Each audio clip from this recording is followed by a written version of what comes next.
Hey guys, what's up? My name is Anthony. Welcome to another edition of DNA Sports Talk. So I'm currently in the process of recording episode 500, but this is episode 503. I decided to make episode 500 special. It's going to be just talking a lot about Giants and stuff like that.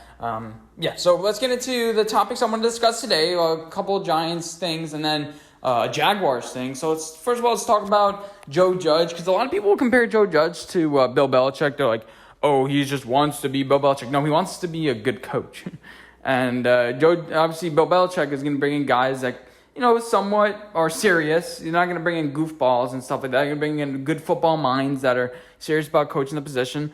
That's the point. He's not going to bring in rascals. So you're going to have a bunch of guys who are like Bill Belichick, which has been the problem. Yada, yada. We've been discussing for years and years. Yada, Mandrinis, people are trying to emulate him. But Joe Judge is just trying to be himself. He's not trying to repeat the Bill Belichick formula. He's like, I'm going to have a formula for myself. And that formula is a little bit like Sean McVay. It's a little like modern edge twist, like pizzazz, where he benches players, he ramps them up, listens to the doctors. Now, I'm a little bit lower on Joe Judge now. Like, if the backups aren't good, like, I don't know. It's kind of, I'm thinking for a couple seconds. I'm like, our depth isn't good. It doesn't mean Joe Judge is bad at scouting. He's bad at developing. I'm like, what's going on? I thought we were supposed to be teaching these guys the fundamentals. Maybe it's just like the fundamentals. It takes a while to ramp these guys up. And maybe we're not selecting guys for the talents. We're just selecting these guys for coachability, which is kind of a little bit concerning. Like Aziz.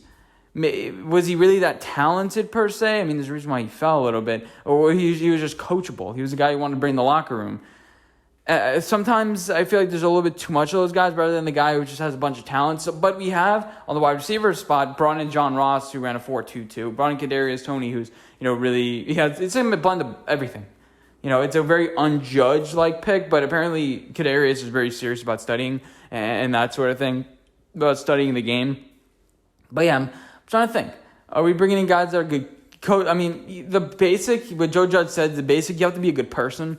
Because we don't want another DeAndre Baker. We don't want another Sam Beal. By the way, where's Sam Beal? But we don't want another one of those guys. They're just like, okay, they don't really take the game seriously, so they're not really going to progress. But every once in a while, like an Antonio Brown, one of those guys, makes it. And the thing is, those things only come out after years and years. But you enjoy the first 4 or 5 years where they have elite talent, and eventually it kind of shines out. But there's also the deal with you're not even sure if they're going to develop. So the past year has been bad because of COVID. You couldn't really see these guys on the field. But you've been able to interview them. You've been able to reach them person to person. So just going back to my broader point about Sean McVay. Sean McVay doesn't play a lot of players in the preseason. Joe Judge said that he's gonna rest everybody for game 1, treat it like it was game 4 in the normal scenario. Well, normal like how it used to be. So maybe it changed a little bit. So I'm very curious to see, because Sean McVay benched the most players week 1. Number 2 was Joe Judge, preseason week 1. He was the one who said, nope, we're gonna ramp people up. I'm curious to see how his coaching style ends up developing and things like that. So it's a little bit of episode of like Joe Judge theory. It's just a little bit interesting. Like if our players all of a sudden right now don't show like they're developing whatsoever, like is Joe Judge, like what are you doing here? But if we see development of Xavier McKinney, of O'Shane Zimenez, of those types of guys, Lorenzo Carter, then make me feel a little bit better. But for now, I'm cautiously optimistic about Joe Judge. How about that? Giants fan, cautiously optimistic. And then Corey Clement, who's gonna I'm in my video. I'm still deciding my roster, whatever my final roster, because that's one of the segments. And I'm really thinking about RB4 or RB 1, 2, and 3.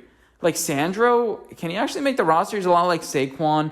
Maybe. Like, if you're planning on having Saquon, not, on the roster week 1 or 2, if that's like your plan now, have Sandro make the roster as RB3 or 4, play him the first 2 games, and then put him on the practice squad. I think that's definitely a possibility. But Corey Clement, him and Devontae Booker, can we keep both? Corey Clement's more that third down back. Devin, what was his name? Devin Booker? Am I saying it wrong? Is that right? Yeah, I think it is, but Devontae, shit. But both of them have their own skill sets that we kind of gone over. But I'm can we keep both? Alfred Morris, I think he's cut. I think we just brought him in just for a safety precaution, just as a camp body, that sort of thing. But Can we keep both? And then Eli Penny. So I'm very curious to see how that running back situation is going to set up. Right now, I think it's going to be RB1, obviously, is going to be Daniel Jones. Sorry. RB1 is going to be Saquon Barkley. RB2 is going to be your Devontae Booker. Corey Clement, number 3. Sandro, 4. I'm like, do we really need a fullback? We didn't even use Eli Penny that much last year. He didn't really make that much of an impact. Maybe just use your tight ends more. Maybe have a David Sills on the roster and have Caden Smith be that guy who just sets the pick blocks and swings over and does that sort of role. I don't know. But, yeah, so finally, I want to discuss about the Jacksonville Jaguars. Tim Tebow didn't look good, and it kind of ruins my thought. Like, Tim Tebow sort of learning the position, but, like, how can you be that bad? But it just kind of makes me appreciate the players that are like, oh, he sucks. But sometimes when a wide receiver is wide open, when a guy just gets embarrassed in the preseason, you kind of appreciate the skill of these players. You think Isaac Yiadom is awful, but no, he's a pretty good player. Let's talk about the Jaguars again. And the recent trend, I mean, I'm kind of done talking about Tim Tebow. I said he'd get at least a touchdown this year, but I'm sticking by that. I said it, I'm sticking by that. But people are like, oh, Trevor Lawrence, you got to name him the starter. You know, he's obviously going to be the starter. He's the first pick. Now, it could come up as a little bit like, oh, I'm the boss here, and Trevor Lawrence is not the starter. You know, but I said Gardner Minshew. I could just call him garbage time Gardner Minshew because the Jaguars should be down. He would have a lot of empty stats and made him look good. It's like, oh, he's good as like a Baker. I don't think he's at that level. It's smart to keep him on the roster, I guess, but you know, it's a good thing to have Trevor Lawrence compete because Trevor Lawrence has never faced any sort of adversity, really. I mean, he's a good player. He works hard, but he's very gifted. He was told ever since he was 10th grade that he was going to be the next star. Have him deal with a little bit of adversity, see how he deals with it. You have to get kicked in the teeth sometime. The college is time to get kicked in the teeth. That's why you never really see guys from Alabama really thrive. Even those guys that do make it and stuff like that, Baker Mayfield, he's a walk-on.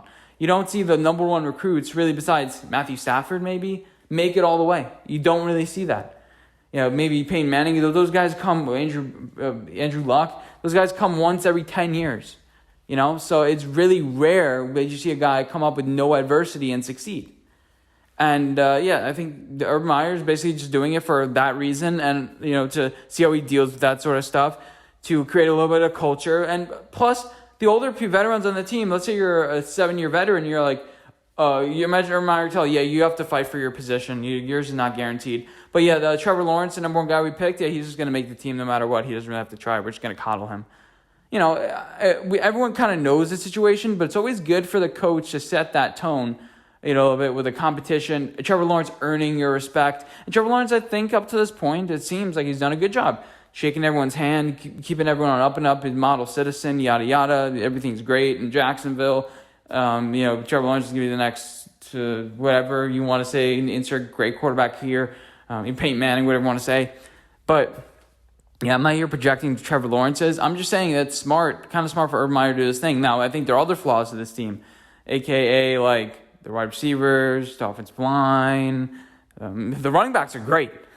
How do you have an undrafted running back, by the way, that makes it in the top 100, and then all of a sudden you want to draft a running back? Oh, but he can play wide receiver. Okay. But yeah, there's a little bit of signs of ineptitude, like hiring your guys to be your head coach. And, with Joe Judge, you hired Patrick Graham and Jason Garrett. Jason Garrett was the coach that was like, yeah, we'll just put him in because, for John Mara, and he's the lame duck. Patrick Graham was, oh, this guy's a good coach, I'm going to bring him in. Like, they had somewhat connections, but it wasn't that big. But yeah, both of the offensive and defensive coordinators brought in, he had, connections with. So, I don't know. And we've already seen him have a little bit of problems. He's adjusting to the NFL. It's different than college. We've seen college coaches struggle a little bit, Nick Saban, that sort of thing. But you have to get the quarterback right. He entered the league right. He got the quarterback right that we think for now. But yeah, let me know what you guys think about the topics we discussed in this video. We went all over the place. Thank you guys for watching, and I'll see you guys in my next video. Bye, guys.